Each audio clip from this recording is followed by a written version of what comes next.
3000 लोकवस्ती असलेल्या अकोट शहरातील देशमुख प्लॉट जेतवन नगर भागात नगर परिषदेच्या 2 कूपनलिका मागील 15 दिवसापासून नादुरुस्त असल्याने बंद पडल्या आहे।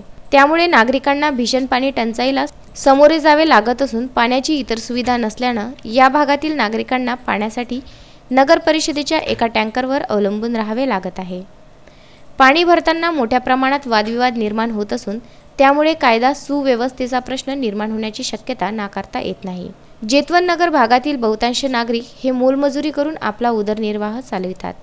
या भागात 100% दलित वस्ती असून सुद्धा येथे रस्ता, नाल्या, पतदिवे, पिण्याच्या पाण्याचा प्रश्न कायम आहे। या भागात सुविधाचा मोठ्या प्रमाणात अभाव असून या भागात अद्यापही पाणी पुरवठा करणारी पाईपलाईन नसल्याने येथील नागरिकांना कूपनलिकेच्या पाण्यावर अवलंबून राहावे लागत आहे।